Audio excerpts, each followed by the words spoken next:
Books, books. I like books. I'm gonna read them all. Hi readers, Chris here. Welcome to my channel where I review fantasy, Stephen King, all sorts of books, and today I'm going to be talking about Chain of Thorns by Cassandra Clare. That's a bad glare. Sorry about that. The joys of filming in a basement with a ring light. I read Chain of Thorns back in February, and I actually did a buddy read with Kelly over at Kelly Reads a Lot. She does reviews much faster than I do, so I'm going to link Kelly's review of this book in the description box below. It was so much fun reading this book with someone else who is another Cassandra Clare fan, because if you didn't know, Cassandra Clare has written a ton of books, a ton. And because this one is like so late, I feel like most people that are reading this, like, you already know if you're a fan or not, and you probably are a fan if you've made it this far in the series. But if you don't know anything about this world, I am going to talk about world building, characters, and plot, and I'll give you a basic setup. Because this is the third book in the series, it's kind of hard to not talk about spoilers from the past two books, but I will do my best. This series features a young girl named Cordelia Carstairs, and Cordelia is what is known as a shadow hunter. Basically, all of the characters in Cassandra Clare's books in her world are called shadow hunters, and they're young people who basically fight creatures from the underworld, the shadow world, which are demons. However, there is a rich history of what they call downworlders, and downworlders, while they're not demons, they're vampires and werewolves and fae, and they don't quite have the same standing in society that like the humans do, the shadow hunters do, but it makes for this really interesting dynamic where you have shadow hunters, downworlders, demons, etc., etc., etc. So this story takes place in the past in London. So Cordelia is a young girl growing up in London. She comes from a family where her father has kind of been out of the picture for a while. He's been suffering. He's addicted to alcohol. He's an alcoholic. So she's really just been living with her mother. And then she has a whole bunch of friends in London, in town, which are known as the Merry Thieves. And the Merry Thieves are kind of led by James. James is a Herondale, which is a very famous, well-known family, both in Cassandra Clare's Shadowhunter World and within the book. Like, the Herondales, that name means something in the London Society of Shadowhunters. Also in this group are James's little sister, Lucy, who is Cordelia's best friend, Matthew, who is James's best friend, and a whole cast of characters, a wide and varied cast of characters. Now, Cordelia has been in love with James since she was a child, basically, like their childhood friends. She's been in love with him pretty much her entire life, and he's just kind of oblivious. Like, I don't want to say typical boy, but typical boy, totally oblivious. And his eye is kind of being turned by this other girl named Grace Blackthorne. I'm going to talk about her in a little bit. So while all of this interpersonal drama is going on, James's mother, Tessa, is a warlock, which means she is descendant from a demon, like a greater demon. One of her parents was a demon, and because of this, James and Lucy have these demonic powers that sometimes manifest. Not only do these powers manifest, but the demons in the demon world are kind of trying to invade and take over through various people in the group. So at the very beginning of this book, like pretty much everyone, all the characters are kind of in turmoil. This thing happened where Cordelia and James kind of made an arrangement to be together. Even though Cordelia is actually in love with James, James doesn't know Cordelia is actually in love with him. Well, it's really complicated. I don't want to go into it, but let's just say in the beginning of this book, like, Cordelia's world has just like been crushed. She's lost someone close to her. She kind of thinks her relationship with James is over, so she's kind of run off to Paris with James's best friend, Matthew. Meanwhile, her best friend Lucy, James's little sister, has been using her power to raise people from the dead, which may or may not be a good thing. And they've found out that a member of the London Shadowhunter Society, Tatiana Blackthorne, is trying to bring a demon into London. And of course, only Cordelia and her friends can stop this demon, but they have to get over all of their interpersonal relationships first. So let's talk about the world building of Chain of Thorns. The world building is one of the things that really draws me to the series. I love the world building, and I love the world that Cassandra Clare has created. I love the Shadowhunters. I love how their powers work. I love the Downworlders, the Warlocks. I love all of these different characters. And I love that, especially at this point in the series, because there has been so many books, there's so much mythology and lore that has been built that is just really, really fun to read about. So one of the things, and I've heard this pronounced a couple different ways, but I just say parabatai because that's the way it sounds in my head, but they have this thing called a parabatai bond, which basically means when two warriors, two shadow hunters, bond themselves together. And this means that they each get like enhanced abilities and enhanced powers, and then they can like feel each other's emotions. Like usually this happens either between very close friends, best friends, or sometimes even lovers. But it's like a really big thing. Like there's a whole ceremony, and like you're bonded for life. And if your parabatai dies, it's like the most excruciatingly painful thing in the entire world. So it's like a really big deal. And because a lot of the characters in this particular story are on the younger side, a lot of them haven't gone through this parabatai ceremony yet. So for example, Cordelia and Lucy, because they're best friends, they kind of have this idea in their head that like, oh, we're gonna be bonded, we're gonna be parabatai. But because of the things that happen, their relationship definitely goes through some ups and downs in the book, which I'll talk a little bit about in the plot. And at one point, they don't think they're going to be parabatai, and that's like a really like traumatic thing to think about because they've thought that they were going to have this for so long. That's just one thing. The other thing is like there's so many side characters and like side, I don't even want to call it plot, but there's a lot of context in this book.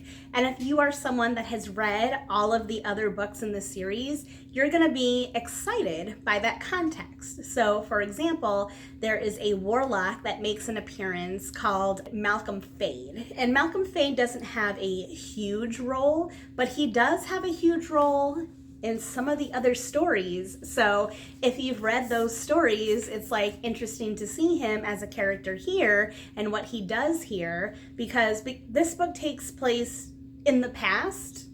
So if you know what happens to Malcolm Fade in the future, because you've read other books, you'll find that part really interesting. The only part of the world building that I would say I was a little disappointed in is there was not enough Magnus Bane. Again, if you've read the other books, you'll be familiar with Magnus Bane. He is in here, he does make an appearance, but he's my favorite character, hands down, of like this whole world. So to me, there can never be enough Magnus Bane. So let's talk about the characters now. Again, I love all the characters in this book. There is a lot. This book has quite a large cast of characters. And on one hand, that could be a really good thing. Because there's so many of them, I feel like there's something for everybody. So you have so many options to connect with so many different people. I personally actually connected with Cordelia the most. I think her whole story with this whole unrequited love, I think is really, really relatable. Like, how many of us have had strong feelings for someone who just either didn't return them at all or was just so completely oblivious that like, it was just difficult. Or someone that you were close friends with, so you don't want to ruin the friendship, but you really love them. I mean, I just found her so relatable, so relatable. I really loved Cordelia so much.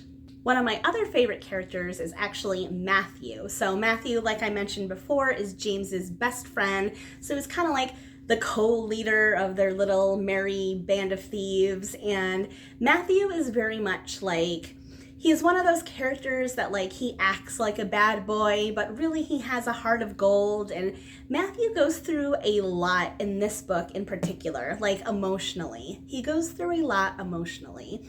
Matthew struggles throughout this whole series with a number of different things. He struggles with a drinking problem. He struggles with his emotions. He struggles with his, mental state, I guess you can say. He goes through a lot of struggles. And on one hand, that makes him a bit of a tragic character. So when I was reading this book, like all I wanted was for him to get a happy ending, because he spends so much of not even this book, but so much of the series being like so sad and so tortured. Like I just really wanted things to work out for him, because even though he has all these issues and he acts tough, like he's really a sweet boy underneath and has a big heart. And I just, oh God, my heart just broke for him. I felt for him so bad. And then I also want to talk about a character that surprised me in this book, and that is Grace Blackthorne. So Grace's role in this series is basically that she is the object of James's affection. So James isn't in love with Cordelia, but he, for some reason, is obsessed with Grace Blackthorne. And there is a very specific reason why, which I can't talk about without giving away spoilers, but let's just say that he has this obsession with Grace Blackthorne that isn't exactly natural. And you come to find out that Grace does a lot of things that are not great. She does a lot of things that are not great. And up until this point in the series, up until this book, she's not exactly a villain, because she's not like summoning demons, but most of her actions up until this point have been selfish, self-indulgent, like just really rotten, bad stuff. However, in this book, things start to change for her a little bit. Things start to change, and she really starts to realize that the things that she's done or doing, like, have really had an impact on people's lives. And she finally starts to see that. She finally starts to recognize that. And we also get to explore a bit more of her backstory here. And when you start to hear about all the things she's gone through as a child, being raised by Tatiana Blackthorne, who's like kind of a crazy person, I actually started to feel bad for her. Like, I really disliked her in book 1 and book 2, but this book, I actually started to feel sympathy for her. I started to feel bad for her, and I started to want something better for her. I wanted her story to turn out all right.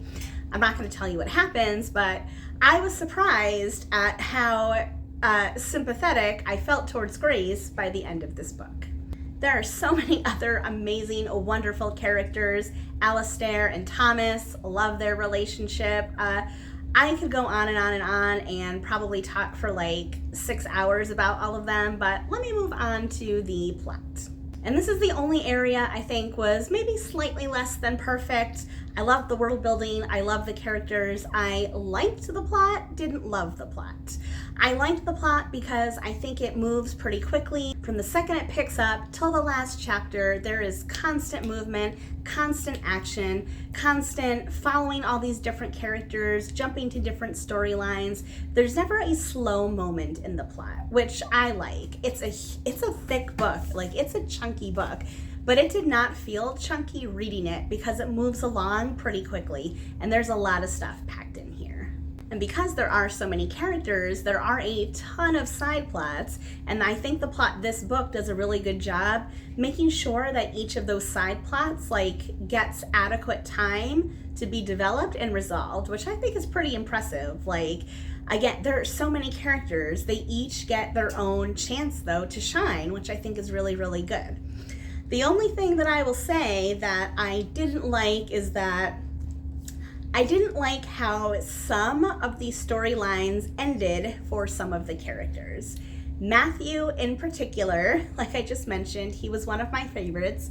He didn't quite have the ending that I was hoping for him. I can accept it. I can accept what happened, but it just wasn't what I wanted personally. And I know that's a me problem, not a book problem. That's a me problem. But that's the only thing that makes it like less than perfect. Otherwise, again, I really enjoyed the plot. I enjoyed all of the characters' stories, from the, from the small moments between the, characters' relationships to the big moments where they're fighting demons in the streets of London. From beginning to end, I liked everything in between. So to wrap us all up here, I really enjoyed this book. I think it was a great conclusion to the Last Hour series, another great addition to the Shadowhunter world. It's got great world building, it's got great characters, and it has a pretty decent plot, I'm just sad that this is over now. I honestly can't wait to read the next book Cassandra Clare comes out with. I hope it's another book in the Shadowhunter series because I really can't get enough of them at this point. I'm way too deep in. I can't stop now. I feel like I've been reading these books forever at this point, and hopefully I don't have to stop anytime soon. So now I want to know from you, have you read Chain of Thorns? Have you read any of the Last Hour series? Have you read any books in the Shadowhunter world? Let me know if you liked it, if you didn't like it, what you liked or didn't like about it. Let me know all your thoughts in the comments section below. And as always, if you like this video, please give it a thumbs up. If you're not already, please subscribe to my channel for more bookish stuff coming your way soon. All right, everyone, happy reading.